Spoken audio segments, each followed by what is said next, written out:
मैं सबसे पहले विभा जी, जो मेरी बहुत प्रिय मित्र है, उन्हें बधाई देना चाहती हूँ। मैं अभी अभी हम लोग सब माँ फिल्म देख के आए और फिल्म हॉरर है और स्त्रियों के बारे में एक सोच, एक सवाल रखती है कि किस तरह से हमारा जो इतिहास है उसमें स्त्रियों की क्या स्थिति थी। लेकिन मेरा कहने का जो आज सबसे महत्वपूर्ण मुद्दा है वो ये है कि इस फिल्म में 3 मुख्य किरदार हैं। एक किरदार मैं एक्ट्रेस के नाम लेना पसंद करूँगी, जो एक काजोल है, जो प्रोटैगनिस्ट है, हीरोइन है उस फिल्म की। दूसरा है रोनित रॉय हैं, वो विलन है।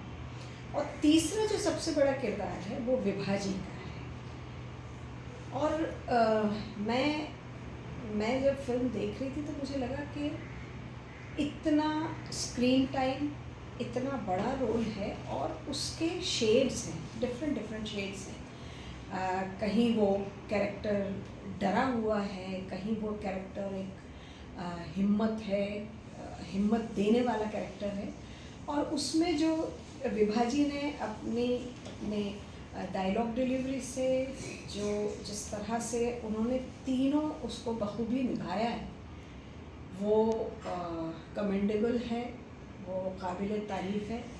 और मैं इतना बड़ा रोल मिला है उनको, बड़ी फिल्म है, काजोल आज की बड़ी अभिनेत्री हैं, उसके सामने विभा जी।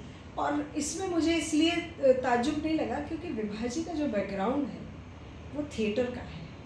थिएटर जब आप करते हैं तो आपकी आवाज़ वैसे ही बुलंद हो जाती है।